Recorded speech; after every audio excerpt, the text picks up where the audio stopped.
আমি এখানে আপনারা যারা শহীদ পরিবারে আছেন, আপনাদের দুঃখের কথা আমি কিছুটা জানি, কিছুটা অনুধাবন করি।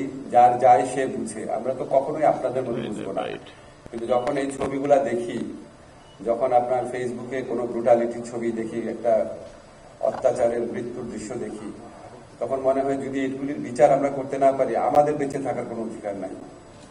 আপনাদেরকে কথা দিচ্ছি, আপনাদের মতো আমরাও কাঁদি এগুলি দেখলে। মানে বাংলাদেশের বুকে যেরকম একজন সীমা এরকম জন্ম নিয়েছিল, এইভাবে নিজের দেশের মানুষেরকে হত্যা করতে পারে, দেখি, নিজের চোখে দেখি, জানি এটা হয়েছে, তারপর বিশ্বাস হতে মনে চায় না। এবং আমাদের মনে হয়, ধরেন আমাদের যে প্রসিকিউশন টিম আছে, ইনভেস্টিগেশন টিম আছে, আমরা কথা বলি, আমি আপনাদেরকে কথা দিচ্ছি এটা সুবিচার আমরা নিশ্চিত করবই।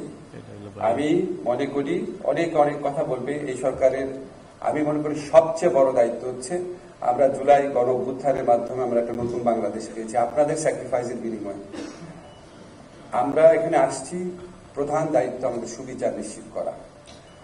আপনাদের মধ্যে যেরকম তাড়না থাকে, আমাদেরও মাঝে মাঝে এইসব ডকুমেন্টে দেখলে মনে হয় যে কালকেই যদি এই বিচারটা হয়ে যেত খুশি হতাম, কিন্তু এটা তো আমাদের ডিউ প্রসেস মেনটেন করতে হবে। ফ্যাসিস্ট শেখ হাসিনার বিচারের চেয়ে আমাদের বিচার যে ভিন্ন, সেটা তো আমাদের এনশিওর করতে হবে।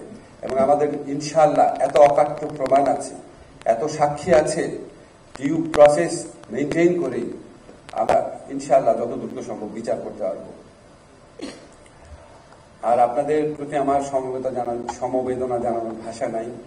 আমরা যতই বিচার করি, কোনোদিন আপনাদের মন পুরাপুরি শান্ত হবে না, কিন্তু অন্তত এইটুকু সান্ত্বনা পাবে যে এই ধরনের একটা হত্যাকাণ্ডের বিচার হয়েছে।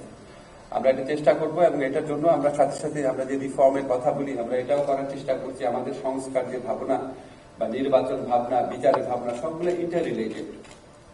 আমরা সংস্কারগুলো করার অন্যতম একটা উদ্দেশ্য হচ্ছে বাংলাদেশে কোন শাসক যেন এত নির্মম, পাশবিক, অমানবিক হয়ে ওঠার সুযোগ আর না পায়, সেটার চেষ্টা আমরা করব। আর আমি আমার বক্তব্য শেষ করবো, আপনারা সবাই এটা দেখবেন। আমি একটা জিনিস ইংরেজিতে বলছি, বাংলায় বললাম, এটা দেখতে খুব কষ্ট হয়, কিন্তু এটা আমাদের সবার দেখা প্রয়োজন, যাতে আমরা রিয়ালাইজ করতে পারি যে আমরা কি ফ্যাসিস্টের সাথে ডিল করেছি, যাতে আমরা বুঝতে পারি এই বিচারটা আমাদের কেন অবশ্যই প্রয়োজন, যাতে আমরা বুঝতে পারি কেন আমাদের রাষ্ট্রের কিছুটা সংস্কার প্রয়োজন, এরকম ব্রুটালিটি যেন আর বাংলাদেশে কখনো না হয়।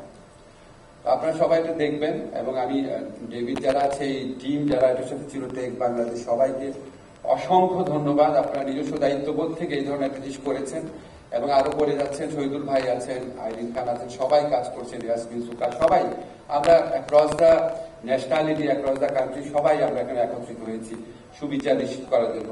বাট এর জন্য অন্যতম একটা প্রয়োজন ডকুমেন্টেশনটা, খুব বেশি প্রয়োজন। এই ডকুমেন্টেশন কাজ যারা করছে তাদের সবার প্রতি কৃতজ্ঞতা জানাচ্ছি। আর এটা এই ধরনের উদ্যোগ আরো অব্যাহত থাকবে। আমি আশা করব এই ফিল্মগুলা, এই ডকুমেন্টারিগুলা, এই রিপোর্টগুলা বাংলাদেশের সর্বত্র প্রচার করার, মানুষকে দেখার সুযোগ দেওয়া হবে, সেই ব্যবস্থা আপনারা নেবেন। আমাদের মন্ত্রণালয় থেকে, আমাদের সরকারের পক্ষ থেকে যদি সহযোগিতার প্রয়োজন হয়, অবশ্যই যোগাযোগ করবেন।